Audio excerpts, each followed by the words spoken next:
నమస్కారం. ప్రేక్షకులందరికీ శుభోదయం. ఈనాటి శుభయోగం శీర్షికన శని త్రయోదశి సందర్భంగా ఎలాంటి విధి విధానాలు పాటించాలో, తద్వారా ఎలాంటి ప్రయోజనాలు సిద్ధింపజేసుకోవచ్చో పరిశీలిద్దాం. శనివారం త్రయోదశి తిథితో కలిసి వస్తే దాన్ని శని త్రయోదశి అనే పేరుతో పిలుస్తారు. ఈ శని త్రయోదశి నవగ్రహాల్లో శని భగవానుడికి ప్రీతికరమైన రోజు కాబట్టి శని త్రయోదశి పర్వదినం సందర్భంగా శని భగవానుడికి సంబంధించిన దేవాలయానికి వెళ్ళి దర్శనం చేసుకుంటే ఉత్తమ ఫలితాలు కలుగుతాయి. అలా శని భగవానుడికి సంబంధించిన దేవాలయ దర్శనం చేయలేని వాళ్ళు దానికి ప్రత్యామ్నాయంగా ఎక్కడైనా దగ్గరలో ఉన్న దేవాలయంలో నవగ్రహాల దగ్గరకు వెళ్ళి నవగ్రహాలలో శని విగ్రహానికి తైలాభిషేకం చేసుకోవాలి. అలాగే శని విగ్రహం దగ్గర ఒక పిడికెడు నల్ల నువ్వులు ఉంచాలి.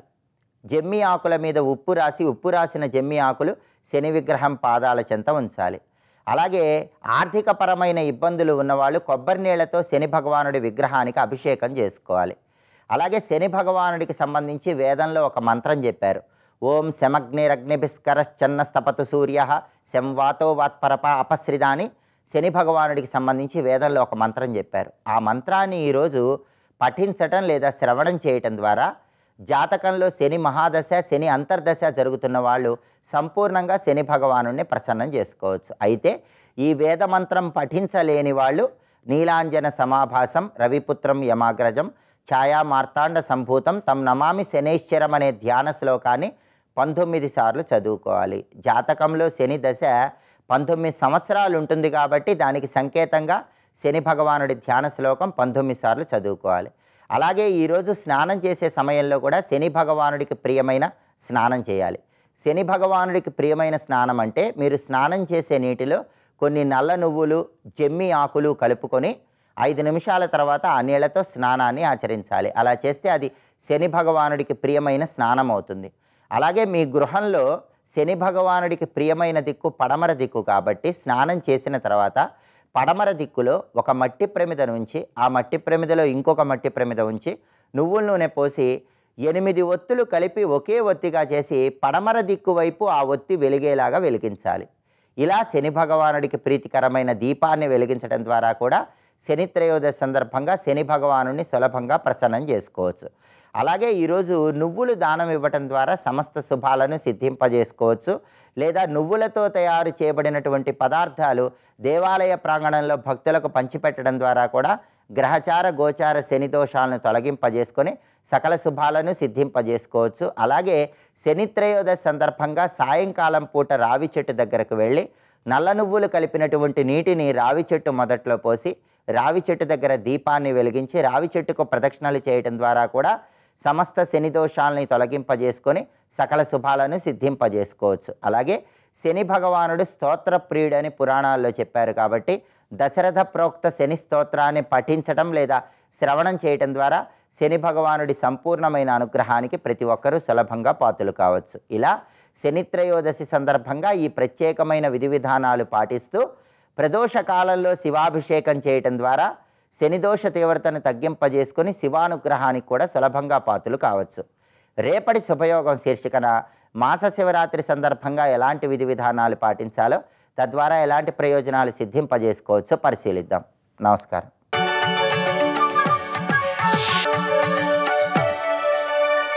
నందకిశోర నవనీత చోర నాద విహార శ్రీధర నందకిశోర నవనీత చోర నాద విహార శ్రీధర.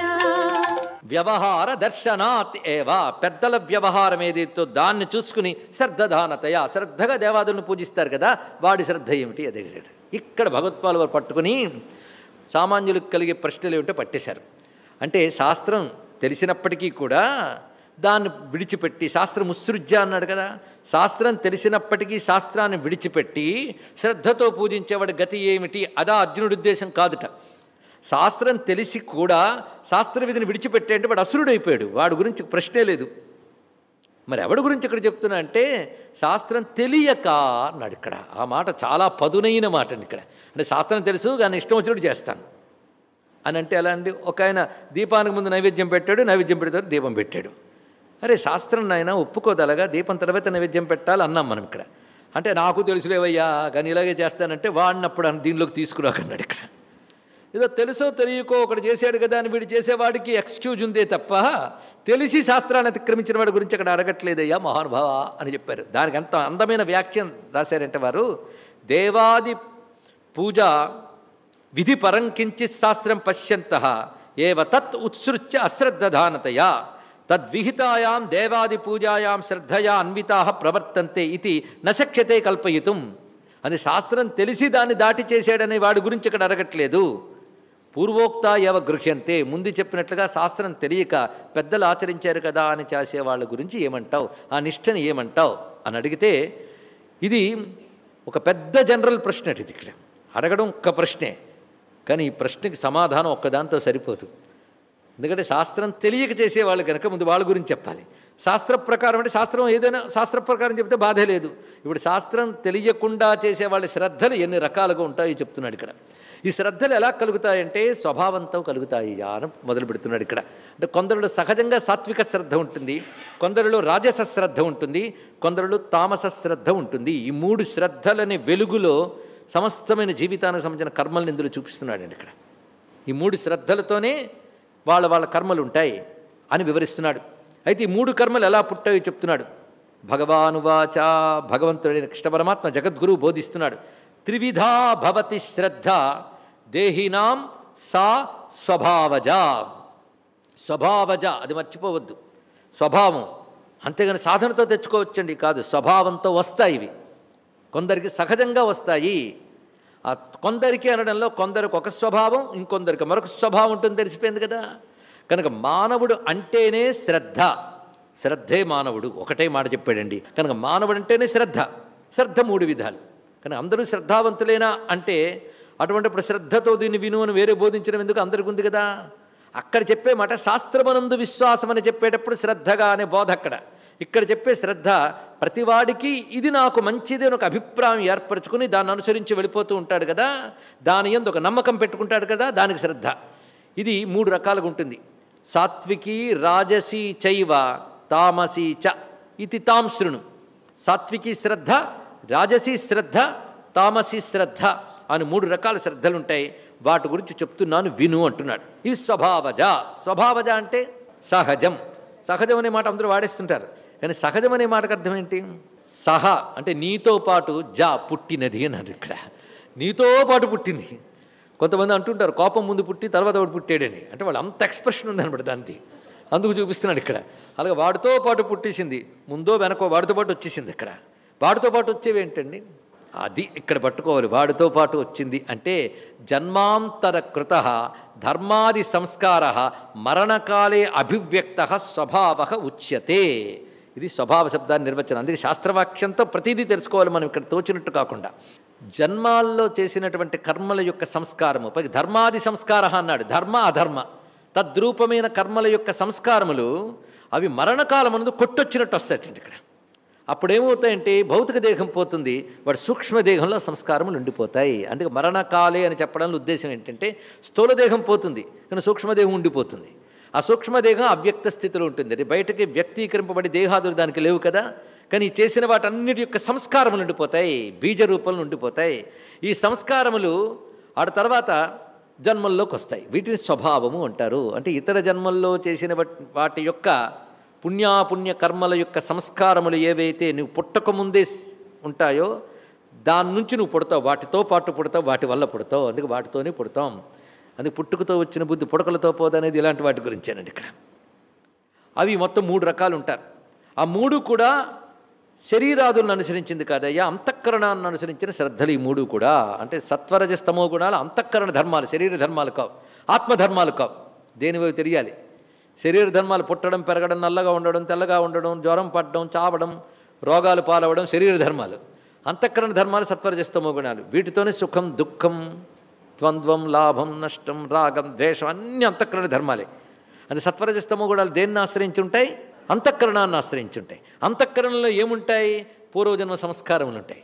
ఈ సంస్కారాలను అనుసరించి ఈ మూడు గుణాలు ఒక్కొక్కరిలో ఒక్కొక్క విధంగా అంతఃకరణల నుంచి వస్తాయి. అందుకే సత్వానురూప సర్వస్య శ్రద్ధా భవతి భారత. సత్వానికి అనుగుణంగానే అందరి శ్రద్ధ కలుగుతుంది. ఇక్కడ సత్వం అంటే సత్వగుణాల్లో ఒకటి కాదు, మరి సత్వగుణం ఎందుకన్నారంటే శుద్ధమైన అంతఃకరణం ఏ గుణం వల్ల వస్తుందో దాని సత్వం అన్నారు. ఇక్కడ అంతఃకరణానికి సత్వం అని పేరు. అందుకే సత్వానురూప సర్వస్య శ్రద్ధా భవతి భారత అంటే సత్వము అనే మాటకి అద్భుతమైన నిర్వచనం ఏంటంటే విశిష్ట సంస్కార ఉపేత అంతఃకరణానురూప సత్వానురూప అన్నారు. ఇక్కడ విశిష్ట సంస్కారం అంటే ఏ ఏ సంస్కారములు అయితే ఉన్నాయో గత జన్మ నుంచి తెచ్చుకున్న స్వభావజ సంస్కారములు దానికి అనుగుణమైన అంతఃకరణం ఏదైతే ఉందో ఆ అంతఃకరణాన్ని అనుసరించి ప్రకటింపబడే శ్రద్ధని సత్వానురూప అంటారు. ఇక్కడ సత్వ అనురూప సత్వమును అనుసరించి సత్వం అనగా అంతఃకరణం, అంతఃకరణం అనగా పూర్వజన్మ సంస్కారములన్నీ ప్రోగైనటువంటిది ఏదో అది అంతఃకరణ. అంటే విశిష్ట సంస్కార ఉపేత అంతఃకరణ, పూర్వ సంస్కారములతో కూడినటువంటి అంతఃకరణము దానిని అనుసరించి అది సత్వానురూప. దాన్ని అనుసరించి అందరికీ శ్రద్ధ కలుగుతుంది.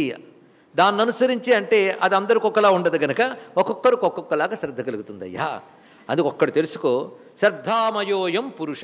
ఈ వాక్యం అలా గుర్తుపెట్టుకోవాలండి. మొత్తం ఈ అధ్యాయంలో అది శీర్షిక కింద పెట్టుకుంటే శ్రద్ధామయ అయం పురుష. పురుషుడంటే జీవుడు శ్రద్ధామయుడు. జీవుడు అనే మాటకు అర్థం ఏంటి? మళ్ళీ పట్టుకున్నారు. ఇది మళ్ళీ గోల మొదటిది మర్చిపోకూడదు కదా. అంతఃకరణంతో తాదాత్మ్యం చెందిన చైతన్యమే జీవుడు కనుక వాడు ఎప్పుడు చెప్పినా నేను అంతఃకరణంతోనే మాట్లాడతాడు కానీ వాడు జీవుడు కనుక అంతఃకరణాన్ని అనుసరించే కదా సత్వం. కనుక వాడేమవుతాడు? శ్రద్ధామయోయం పురుష. శ్రద్ధామయుడు జీవుడు. వాడు అంతఃకరణంతో తాదాత్మ్యం చెంది ఉన్నాడు కదా. కానీ అంతఃకరణం ఇతర సంస్కారములతో తాదాత్మ్యం చెందింది కదా. దాని నుంచే సత్వరజస్తమస్సులు వస్తున్నాయి కనుక జీవుడు దానితో మయుడయ్యాడు కనుక శ్రద్ధామయోయం పురుష. శ్రద్ధామయుడు పురుషుడు. స్వస్తి.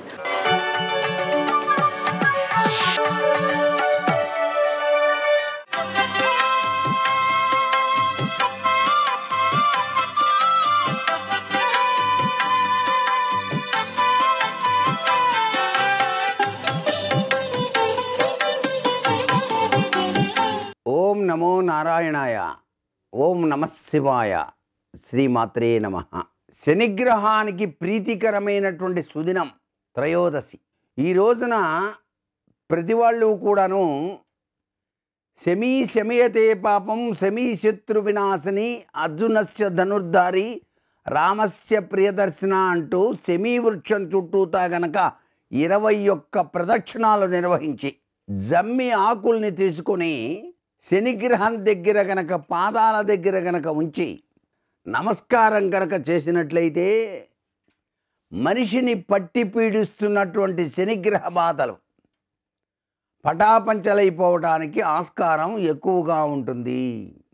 నల్ల నువ్వులు శనిగ్రహం యొక్క పాదాల చెంత ఉంచి నమస్కారం చేసినట్లయితే శమగ్నిరగ్నిభిస్కరశ్చన్న సబతు సూర్య సంవాతో వాత్పరప అపశ్రిత అనే మంత్రాన్ని 108 సార్లు పఠించి దశరథ శని స్తోత్ర పఠనం గనక ఆచరించినట్లయితే ఏలినాటి శని అర్ధాష్టమ శని ఉన్నటువంటి వ్యక్తుల నుంచి శని తన దివ్యవంతమైన అనుగ్రహాన్ని ప్రసాదిస్తాడు, బాధల నుంచి తప్పిస్తాడు అని కూడా శాస్త్రవచనం.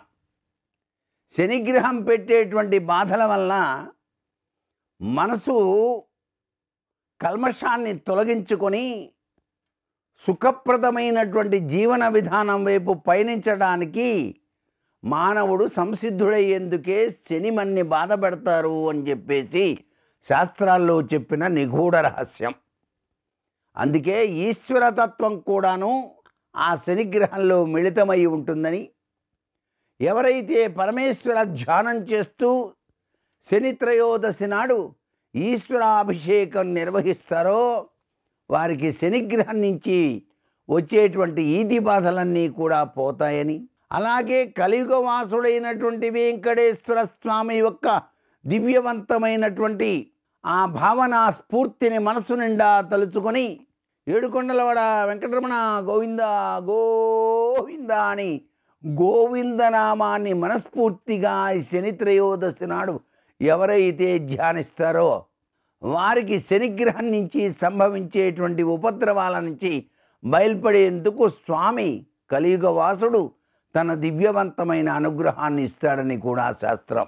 సర్వే జనా సుఖినో భవంతు.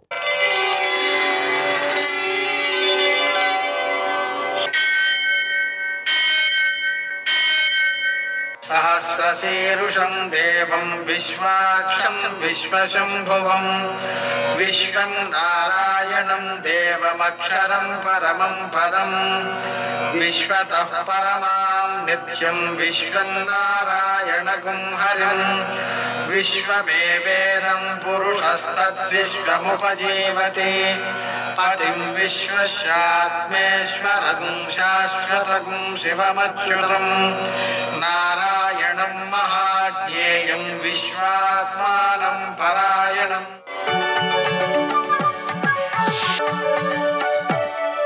सूर्यशौर्यमथेन्दुरिन्द्रपदवी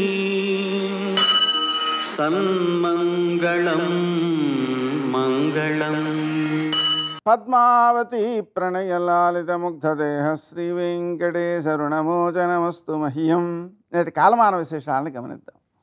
స్వస్తి శ్రీ చాంద్రమాన శోభకృన్నామ సంవత్సరం ఉత్తరాయణం శిశిర ఋతువు ఫాల్గుణ మాసం కృష్ణపక్షం శనివారం. సూర్యోదయం 6:11 సూర్యాస్తమయం 6:27 తిథి ద్వాదశి ఉదయం 10:15 వరకు. నక్షత్రం శతభిషం మధ్యాహ్నం 3:36 వరకు. వర్జం రాత్రి 9:18 నుంచి 10:43 వరకు. దుర్ముహూర్తం ఉదయం 6:11 నుంచి 7:49 వరకు. అమృతకాలం ఉదయం 9:08 నుంచి 10:34 వరకు. మరల రాత్రి 5:50 నుంచి ప్రారంభం. మరునాడు ఉదయం 7:15 వరకు ఉంటుంది. అది రాహుకాలం శనివారం కాబట్టి ఉదయం 9 నుంచి 10:30 వరకు. అష్టకవర్గ రీత్యా శుభప్రదమైన సమయం ఉదయం 10 గంటలకి. ఆ సమయంలో అమృతకాలము అష్టకవర్గ రీత్యా శుభప్రదమైన సమయం కలిసి వస్తున్నాయి కాబట్టి అనారోగ్యవంతులే మందులు కొనుక్కోలేని వాళ్ళకి వైద్యం చేయించడం ద్వారా కోటి కపిలగోదానములను చేసిన ఫలితము కోటి గుణితమే వస్తుంది. అలాగనే ఈరోజు ఉదయం 10:15 నుంచి మధ్యాహ్నం 3:36 వరకు మహావారుణీ యోగం అని ఉంది. దీనిలో నదీ స్నానం చేసిన, దానం చేసిన, పితృదేవతారాధన చేసిన, 100 సూర్యగ్రహణాలలో చేసిన సత్ఫలితాలు సిద్ధిస్తాయి. అందుకని వదిలిపెట్టకూడదు. ఒక గ్రహణ సమయంలో చేయడమే చాలా ఫలితం ఇస్తోంది. అటువంటిది 100 గ్రహణ సమయాలతో సమానమైన ఫలితము అన్నప్పుడు ఈ మహావారుణీ యోగాన్ని విడిచిపెట్టకూడదు. వీలైనంత చేసుకోవాలి. అలాగనే ఈరోజు శనిత్రయోదశి కూడా ఉంది. శనిత్రయోదశి ఉదయం 10:15 ప్రారంభమై ఉంటుంది. సూర్యాస్తమయం లోపల ఉపవాసం ఉండడం, శంకరుణ్ణి ఆరాధన చేయడం, నువ్వుల నూనెతో అభిషేకం చేయడం, ఆ నూనెలో పసుపు కలిపి ఆవులకు రాయడం, ఒక 1 కేజీ నల్ల నువ్వులతో శివునికి పూజ చేసి వాటిని ఆవులకు పెట్టడం, హనుమాన్ చాలీసా పారాయణ చేయడం, హనుమంతునికి పూజ చేయడం, అప్పాలు నివేదన చేయడం, ప్రదక్షిణాలు చేయడం, వెంకటేశ్వర దీపారాధన చేయడం, ఇవన్నీ కూడా సకల గ్రహ దోషాలను కష్టాలను తొలగిస్తాయి. సాయంకాలం సూర్యాస్తమయం తర్వాత బ్రాహ్మణ భోజనం, వేద పండితుడికి భోజనం పెట్టినట్లయితే అది విశేషమైన సత్ఫలితం ఇస్తుంది. నేటి ఆణిముత్యాలు.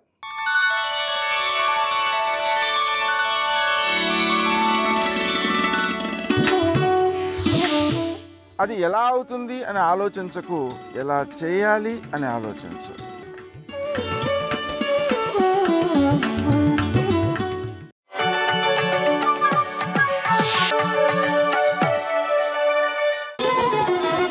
జయ జయ జయ జయ జయ శ్రీ హనుమా, జయ జయ జయ జయ ప్రభుదయ గనుమా. ఒక్కసారి ప్రచోదనం చేస్తే శాప విమోచనం అయిపోయింది. తెలియక ఒక మాట అంటుంటారు, హనుమకి తన బలం గుర్తు చెయ్యాలని. మనం ఇప్పుడు జ్ఞాపకం చెయ్యక్కర్లేదు. ఎప్పుడో కిష్కింధకాండ చివరిలో సుగ్రీవుడు చేసినటువంటి స్తోత్రం చేత హనుమ యొక్క ఆ శాపమంతా విమోచనం అయిపోయింది. వెంటనే ఆయన తన బలాన్ని తాను జ్ఞాపకానికి తెచ్చుకొని మహేంద్రగిరి మీదకి ఎక్కుతూ అక్కడ నిలబడి ఒక మాట చెప్పారు, నా బలం నాకు జ్ఞాపకానికి వచ్చింది, నాతో సమానంగా వెళ్ళగలిగినటువంటి వాళ్ళు ఇద్దరే. ఒకటి నా తండ్రి వాయుదేవుడు, రెండు గరుత్మంతుడు. నేను ఎంత వేగంగా వెడతానంటే సూర్యుడు ఉదయాద్రి మీద ఉదయించి ప్రయాణం ప్రారంభం చేసినప్పుడు సూర్యుడితో పాటుగా ప్రయాణం ప్రారంభం చేసి సూర్యుడు మధ్యాహ్నానికి ఆకాశం మధ్యలోకి వచ్చేటప్పటికి నేను పశ్చిమాద్రికి వెళ్ళి పశ్చిమాద్రిని ముట్టుకుని మళ్ళీ తిరిగి వచ్చి మధ్యాహ్నం సూర్యబింబాన్ని కలవగలను. అంత వేగంతో వెళ్ళగలను. సముద్రం మీద నేను వెడుతున్నప్పుడు నా వేగాన్ని తట్టుకోలేక నా తొడల యొక్క వేగానికి సముద్రాన్నంతటినీ చాప చుట్టినట్టు చుట్టి నీటిని పైకెత్తి తీసుకుపోగలను. ఆకాశంలో ఉండేటటువంటి మేఘములనన్నిటినీ కూడా నా భుజముల చేత కట్టకట్టి ఈడ్చేయగలను. ఈవలి ఒడ్డున నిలబడి ఆవలి ఒడ్డుని నా చేతితో స్పృశించగలను. పర్వతములను పైకెత్తి ఆడి వాటిని చూర్ణములను చెయ్యగలను. ఈ భూమినంతటినీ చుట్టుతాను. సముద్రాలన్నింటినీ కూడా కలచివేసి అవి తమ చెలియల కట్టలు దాటి ప్రవహించేలా చెయ్యగలను. అంతటి శక్తివంతుడనన్న విషయం నాకు అర్థమైంది. ఇప్పుడు నేను లంకాపట్టణానికి బయలుదేరుతున్నాను, మీరు నిశ్చింతగా ఉండండి మహేంద్రగిరి మీద నిలబడి సవేగవాన్ వేగ సమాహితాత్మ హరిప్రవీర పరవీరహంత మనస్సమాధాయ మహానుభావో జగామలంకాం మనసా మనస్వీ అని పూర్తి చేశారు మహర్షి కిష్కింధకాండ. ఆ హనుమ ఇంకా లంకాపట్టణానికి తన శరీరంతో వెళ్ళాలి. కానీ ఆయన అత్యంత ఉత్సాహంతో తన మనసుతో ఏనాడో చేరిపోయారు లంకాపట్టణానికి. శోకం అన్నది ఎక్కడుంటుందంటే మనసులో ఉంటుంది. ఆ శోకం పోవడానికి మార్గం ప్రయత్నం ఎక్కడుంటాయంటే మనసులోనే ఉంటాయి. ఆ మనసు పరిపుష్టం కావాలంటే, మళ్ళీ అటువంటి తేజస్సుని పుంజుకోవాలంటే, ఎంత కష్టాన్నైనా దాటగలగాలంటే హనుమ యొక్క అనుగ్రహంతో సీతారాముల అనుగ్రహంతో మనసు ప్రచోదనం పొందాలంటే సుందరకాండ చదవండి అని చెప్తారు. ఇంతమంది వానరులు ఉత్తర తీరంలో నిలబడిపోతే ఒక్క హనుమ మాత్రం ఎంత ఉత్సాహంగా వెడుతున్నారంటే శత్రుపురానికి మనసుతో ఆయన చేరిపోయారు. ఇక శరీరంతో వెళ్ళాలంతే. అంత అద్భుతమైనటువంటి రీతిలో ప్రయాణం చేయడానికి ఆ మహేంద్రగిరి మీద నిలబడినటువంటి స్వామి హనుమ యొక్క స్థితిని ఆవిష్కరిస్తూ సుందరకాండ ప్రారంభం అవుతుంది. ప్రారంభం చేస్తూ మొదటి శ్లోకంలో మహర్షి అంటారు, తతో రావణనీతాయా సీతాయా శత్రుకర్షణ ఈయేష పథమన్వేష్టం చారణాచరితే పథి. చారణలు ప్రయాణం చేసేటటువంటి మార్గం ఏదుందో ఆ మార్గంలో ప్రయాణం చేసి రావణుడి చేత అపహరింపబడినటువంటి సీతమ్మ జాడ కనిపెట్టడానికి స్వామి హనుమ శత్రుకర్షణుడై సంకల్పమును చేసి ఉన్నారు. ఎవ్వరూ చెయ్యలేనటువంటి సంకల్పం.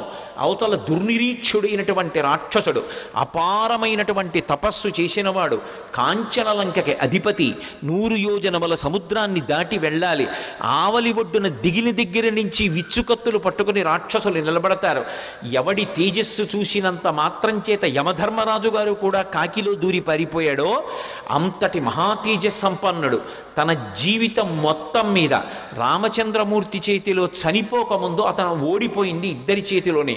ఒకటి వాలి చేతిలో ఓడిపోయాడు, 2 కార్తవీర్యార్జునుడి చేతిలో ఓడిపోయాడు. దిక్పాలకుడిని కూడా ఓడించాడు, దేవతల్ని ఓడించాడు, ఇంద్రుణ్ణి ఓడించాడు. అంతటి శక్తివంతుడు, దుర్నిరీక్షుడు, అసలు చూడ్డం కూడా సాధ్యం కాదు. అంతటి తేజస్సుతో వెలిగిపోతుంటాడు. కొన్ని కోట్ల మంది రాక్షసులు నిరంతరం పరివేష్టించి ఉండి లంకాపట్టణాన్ని కాపలా కాస్తూ ఉంటారు. అటువంటి లంకాపట్టణంలో అతను ప్రాణ సమానంగా భావించి దాచినటువంటి సీతమ్మ యొక్క జాడ కనిపెట్టాలనేటటువంటి సంకల్పం చేసుకుని బయలుదేరుతున్నారంటే అటువంటి సంకల్పం చెయ్యగలిగినటువంటి వాడు వేరొకడెక్కడుంటాడు. అందుకని ఈయేష ఎంత గొప్ప సంకల్పం చేశారు. సర్వం శ్రీ ఉమామహేశ్వర పరబ్రహ్మార్పణమస్తు. స్వస్తి.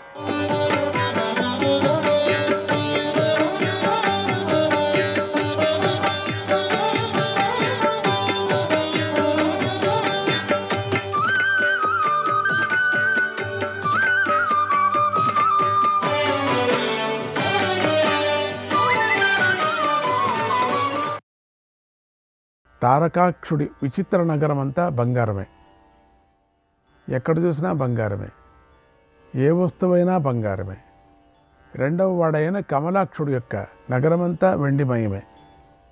ఎక్కడ చూసినా వెండే, ఏ వస్తువైనా వెండే. ఇక మూడవ వాడైనటువంటి విద్యున్మాలి నగరమంతా ఇనుమే, ఎక్కడ చూసినా ఇనుమే, ఏ వస్తువైనా ఇనుమే. ఈ ముగ్గురు రాక్షసులు వరబలం వల్ల బలవంతులయ్యారు. ప్రస్తుతానికి వారికి కావలసిన కోరికలన్నీ తీరాయి.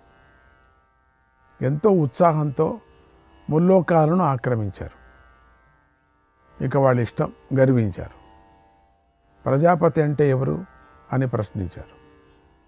తమకు వరమిచ్చిన బ్రహ్మదేవుణ్ణే మరిచిపోయారు. ఆ వీర దానవుల వద్దకు లక్షల కోట్ల మంది దానవులు అనేక ప్రదేశాల నుంచి వచ్చి చేరారు. వారి సైన్యం బలవంతమైపోయింది. వారందరూ మాంసాహారులు, మదించున్నవారు. ఆ దానవులు పూర్వం దేవతల చేతులు ఓడినటువంటి వాళ్ళు. వారు మళ్ళీ గొప్పగా ఐశ్వర్యాన్ని పొందాలని ఈ 3 పురాణాలను ఆశ్రయించారు. ముగ్గురు రాక్షసులను రాజులుగా చేసుకున్నారు. మాయాసురుడు వీరందరికీ లభ్యం కాని వస్తువులను సమకూర్చి పెట్టాడు. అతడి ఆశ్రయంతో వారందరూ ఎలాంటి భయం లేకుండా ఉన్నారు. ఈ త్రిపురాలను ఆశ్రయించిన వాడు మనస్సులో ఏది కోరుకుంటే దాన్ని మయుడు మాయతో కల్పించి ఇచ్చాడు. తారకాక్షుడి కుమారుడి పేరు హరి. అతడు చాలా బలవంతుడు. మహత్తరమైన తపస్సు చేశాడు. ఆ తపస్సుకు బ్రహ్మదేవుడు సంతోషించి అతడు ఎదుట ప్రత్యక్షమయ్యాడు. హరి ఆయనను ఇలా కోరాడు, ఓ దేవా, మా పట్టణంలో ఒక శ్రేష్టమైన బావి ఏర్పడాలి. దానికి ఒక ప్రత్యేకత. అదేమిటంటే మరణించిన దానవులను మేము అందులో వేస్తే వారు తిరిగి బ్రతకాలి, వారు మహాబలవంతులు కావాలి అని కోరాడు. బ్రహ్మదేవుడు వరం ఇచ్చాడు. వెంటనే అక్కడ ఒక బావిని సృష్టించాడు. అది మరణించిన వారిని బ్రతికిస్తుంది. ఒక దైత్యుడు ఏ రూపంలో ఉండి ఏ వేషంలో ఉండి మరణిస్తే అతడి శరీరాన్ని ఆ బావిలో పడివేసినప్పుడు అదే రూపంతో అదే వేషంతో ఆ దైత్యుడు మళ్ళీ బ్రతికేవాడు. వారు తపస్సులకు దేవతలకు విపరీతమైన భయాన్ని కలిగించాలని ఆ బావిని పొందారు. దాన్ని చూసుకొని సకల లోకాలను, అన్ని లోకాలను కూడా బాధించారు. యుద్ధంలో వారికి ఎప్పుడూ క్షయం కలగలేదు, నాశనం సంభవించలేదు. అంచేత ఆ పట్టణాలలో నివసించిన సకల దైత్యులు లోభమోహాలకు వశులయ్యారు. ఇక అంతే వాళ్ళు ఇష్టం వచ్చినట్టు చేసుకున్నారు. వారు వివేకహీనులయ్యారు, లజ్జాహీనులయ్యారు, లోకాలను నాశనం చేయసాగారు. వరదానంతో మత్తులై దేవతలను వారి గణాలను పారద్రోలారు. తమకు ఇష్టం వచ్చినట్లుగా విహరించారు. వారు దేవతలకు చాలా ఇష్టమైన సకల ఉద్యానవనాలను, పవిత్రమైన ఋషుల ఆశ్రమాలను, గ్రామాలను నాశనం చేశారు. దేవతలకు, ఋషులకు, పితృదేవతలకు నిలువ నీడ లేకుండా చేశారు. ఆ ముగ్గురు దైత్యులు 3 లోకాలను ఆక్రమించారు, పీడించారు. అన్ని లోకాలను వారు పీడించారు. దానికి ఇంద్రుడు కోపించాడు. దేవతలతో కలిసి వజ్రాయుధం పట్టుకొని దాడి చేశాడు. ఆ 3 పురాలను 4 వైపుల నుంచి ముట్టడించి యుద్ధం చేశాడు. ఓ రాజా, బ్రహ్మదేవుడిచ్చిన ప్రభావం వరం వల్ల ఆ పురాలను ఇంద్రుడు ఛేదించలేక ఎంతో భయపడ్డాడు. ఆ 3 పురాలను వదిలిపెట్టి దేవతలతో కలిసి బ్రహ్మదేవుడి వద్దకు వెళ్ళాడు. అక్కడ దేవతలు తమకు రాక్షసులు చేస్తున్నటువంటి అపకారాన్ని అంతా ఉన్నది ఉన్నట్లుగా చెప్పి బ్రహ్మదేవుడికి నమస్కారం చేశాడు. రాక్షసుల వధోపాయం గురించి అడిగారు.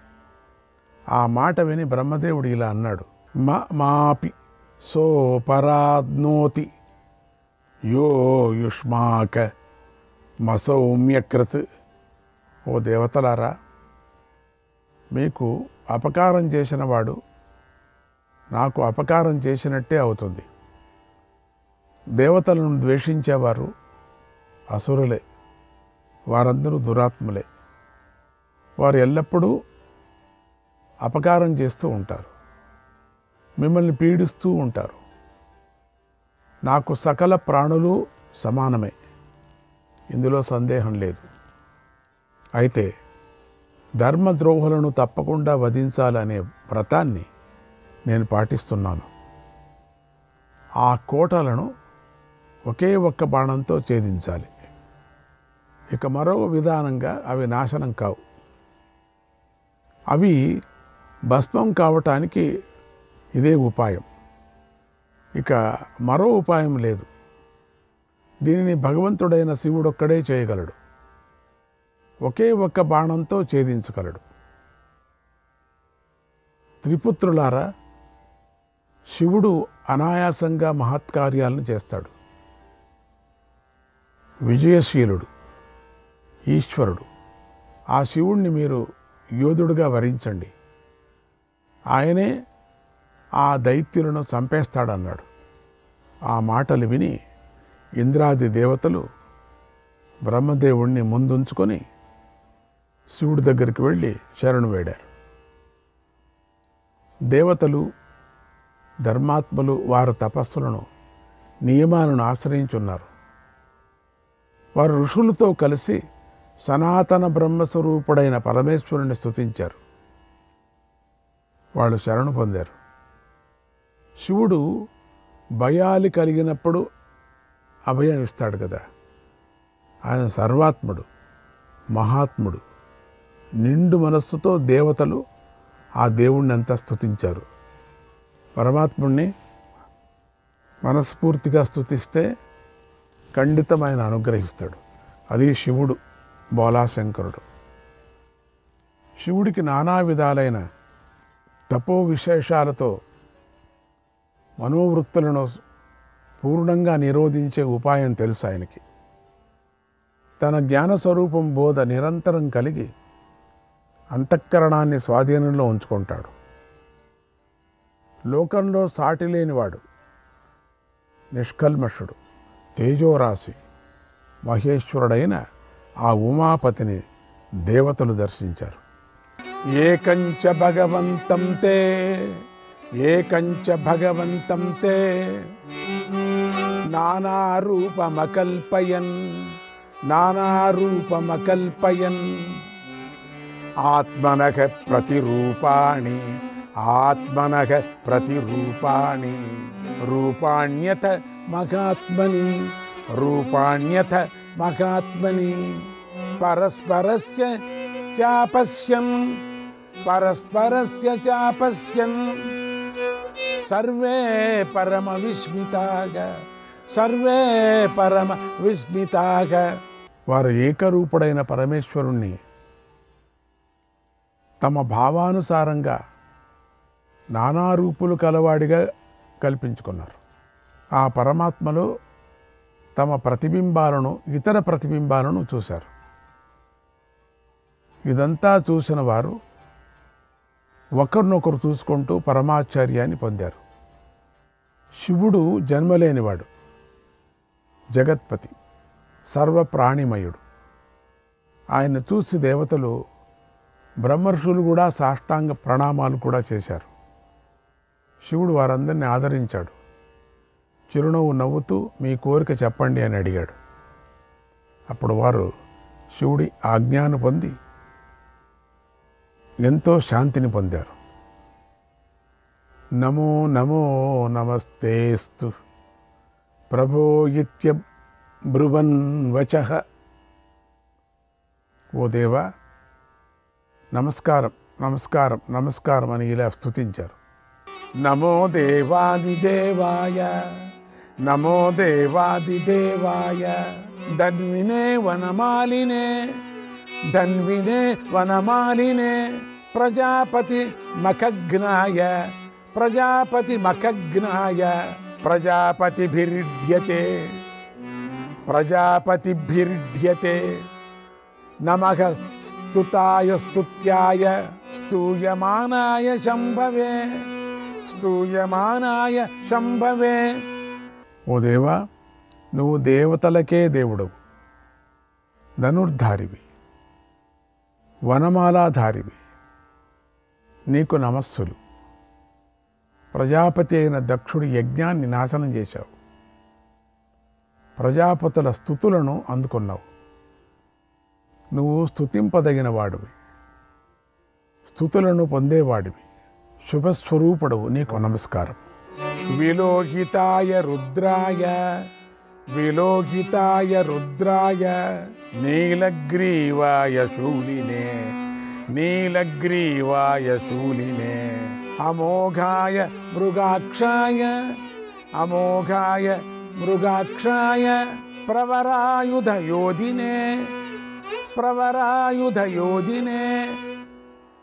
విశేషంగా నువ్వు రక్తవర్ణుడవు, పాపులను వేడిపించే రుద్రుడవు, నీలకంఠుడవు, శూలధారివి, అమోఘ ఫలదాతవు, మృగనేత్ర సమాన నేత్రుడవు, శ్రేష్టమైన ఆయుధాలతో యుద్ధం చేస్తావు. నీకు నమస్కారం.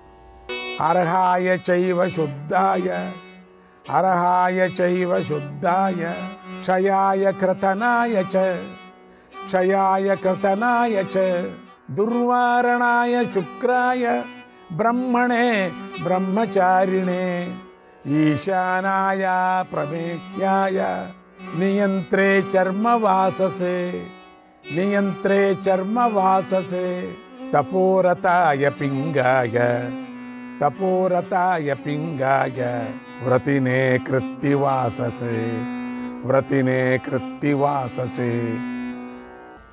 నువ్వు పూజ్యుడవు, శుద్ధుడవు, ప్రళయకాలంలో సమస్తాన్ని క్షయం చేస్తావు. అడ్డగించటానికి ఓడించటానికి వీలుగాని వాడువు. నువ్వు శుక్లవర్ణుడవు, బ్రహ్మచారివి, ఈశానుడవు, అప్రమేయుడవు, నియంతవు, వ్యాఘ్రచర్మధారివి, నిరంతరము తపస్చేస్తూ ఉంటావు. పింగళవర్ణుడవు, వ్రతశీలివి, కృత్తివాసుడవు. నీకు నమస్కారం. కుమారపిత్రేత్రక్షాయ, కుమారపిత్రేత్రక్షాయ, ప్రవరాయుధారిణే, ప్రవరాయుధారిణే, ప్రపన్నార్తి వినాశాయ, ప్రపన్నార్తి వినాశాయ, బ్రాహ్మద్విట్ సంఘఘాతినే, బ్రాహ్మద్విట్ సంఘఘాతినే. కుమారస్వామి తండ్రికి ముక్కంటికి శ్రేష్టమైనటువంటి ఆయుధాన్ని ధరించిన వాడికి, శరణాగతుల దుఃఖాన్ని పోగొట్టేవాడికి, బ్రహ్మద్వేషుల సమూహాన్ని నాశనం చేసేవాడికి నమస్కారం. వనస్పతీనాం పతయే, వనస్పతీనాం పతయే, నరాణాం పతయే నమః, నరాణాం పతయే నమః, గవాంచ పతయే నిత్యం, యజ్ఞానాం పతయే నమః, యజ్ఞానాం పతయే నమః. వృక్షాల అధిపతికి, నరుల అధిపతికి, గోవుల ప్రభువుకు, యజ్ఞాల అధిపతికి నిత్యం నమస్కారం. నమోస్తుతే ససైన్యాయ, నమోస్తుతే ససైన్యాయ, త్రయంబకాయ మితౌజసే, త్రయంబకాయ మితౌజసే, మనోవాక్కర్మభిర్దేవ, త్వాం ప్రపన్నాన్ భజస్వనః, త్వాం ప్రపన్నాన్ భజస్వనః.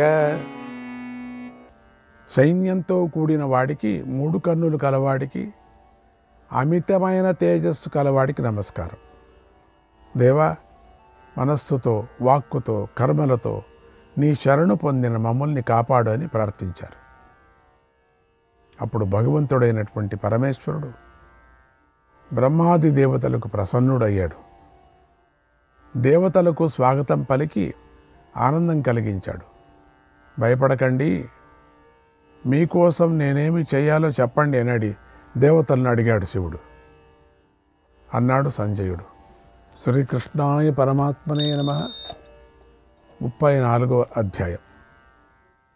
దుర్యోధనుడు శల్యుడికి ఇలా చెప్పాడు. ఓ మహారాజా, పితృదేవతలకు, దేవతలకు, ఋషులకు శంకరుడు అభయమిచ్చాడు. బ్రహ్మదేవుడు పరమేశ్వరుని పూజించాడు. తర్వాత లోకానికి మేలు కలిగించే ఒక మాటని ఇలా అన్నాడు, ఓ దేవా, నీ ఆజ్ఞానుసారం ప్రజాపతి పదవిలో ఉన్న నేను దానవులకు గొప్ప వరాన్ని ఇచ్చాను. ఆ వరప్రభావం వల్ల వాళ్ళు గర్వించారు, మితిమీరిపోయారు. ఓ ప్రభు, నువ్వు కాలత్రయానికి ఈశ్వరుడు. నువ్వు తప్ప ఇంకొకడు వారిని సంహరించలేడు. వారిని వధించటంలోనూ వారిని ఎదిరించటంలోనూ నువ్వే వారికి ప్రధాన శత్రువు. ఓ దేవా, మేము ఆపదలో ఉన్నాం, రక్షించమని వేడుకుంటున్నాం. ప్రసన్నుడివిక, దానవులను జయించు. త్వత్ప్రసాదా జగత్సర్వం, త్వత్ప్రసాదా జగత్సర్వం, సుఖమై దత మానద, సుఖమై దత మానద. శరణ్యస్త్వం హి లోకేశ, తే వయం శరణం గతాగ, తే వయం శరణం గతాగ. ఓ పూజ్యుడా, నీ అనుగ్రహం వల్ల ఈ జగత్తంతా సుఖంగా వృద్ధి చెందింది. ఓ లోకేశ, నువ్వే శరణం అయ్యావు కాబట్టి నిన్ను శరణు పొందాము అని ప్రార్థించాడు. అప్పుడు శంకరుడు, ఓ దేవతలారా, మీకోసం నేను శత్రువులను అందరినీ వధిస్తాను. దేవద్వేషులు బలవంతులుగా ఉన్నారు కనుక నేనొక్కడినే వారిని వధించలేను. మీరందరూ కలిసి నా సగం తేజస్సుతో వృద్ధి చెందండి, నాలో చేరుకోండి, యుద్ధంలో శత్రువులను జయించండి. మీరందరూ ఏకమైతే ఎంతో బలవంతులవుతారు అన్నాడు. అప్పుడు దేవతలు ఇలా అన్నారు, ఓ దేవా, యుద్ధంలో మా బలానికంటే వారు 2 రెట్లు బలవంతులుగా ఉన్నారు. ఇంతకుముందు జరిగిన యుద్ధంలో వారి బలమెంతో మాకు తెలిసింది అన్నారు. అప్పుడు శివుడు, ఓ దేవతలారా, మీకు కేడు చేసిన వారిని తప్పకుండా చంపవలసిందే. నా తేజస్సు బలాల అర్ధభాగంతో మీరు శత్రువులను వధించండి అన్నాడు. అప్పుడు దేవతలు, ఓ ఈశ్వర, నీ తేజో బలాల అర్ధభాగాన్ని మేము ఏమాత్రం భరించలేం. నువ్వే మా అందరి సగం బలంతో శత్రువును జయించు అన్నారు. అప్పుడు శంకరుడు, నా బలాన్ని భరించే శక్తి మీకు లేకపోతే మీ అర్ధ తేజస్సును నేను పొందుతాను, నేనే వీరిని సంహరిస్తాను అన్నాడు. అందుకు దేవతలు సంతోషంతో అంగీకరించారు. అప్పుడు శంకరుడు ఇంద్రుడు మొదలైన దేవతలందరి తేజస్సులో సగం తేజస్సును గ్రహించాడు. వారందరికంటే అధికుడయ్యాడు. సకల దేవతల కన్నా బలవంతుడయ్యాడు. మహాదేవ ఇతి ఖ్యాతః తతః ప్రభృతి శంకరః. ఆనాటి నుండి శంకరుడు మహాదేవుడు అనే పేరుతో ప్రసిద్ధుడయ్యాడు. అప్పుడు శివుడు దేవతలతో ఇలా అన్నాడు, ఓ దేవతలారా, నేను ధనస్సును బాణాలను ధరిస్తాను, రథాన్ని ఎక్కి శత్రువులను వధిస్తాను. ఇప్పుడు మీరు నాకు రథాన్ని ధనుర్బాణాలను ఇవ్వండి, వాటితో నేను అందరినీ నేలకూలుస్తానన్నాడు. అప్పుడు దేవతలు ఇలా అన్నారు, ఓ దేవదేవ, ముల్లోకాల తేజస్సును ఏకం చేసి నీకోసం తేజోవంతమైన రథాన్ని నిర్మిస్తాము. శ్రీకృష్ణాయ పరమాత్మనే నమః.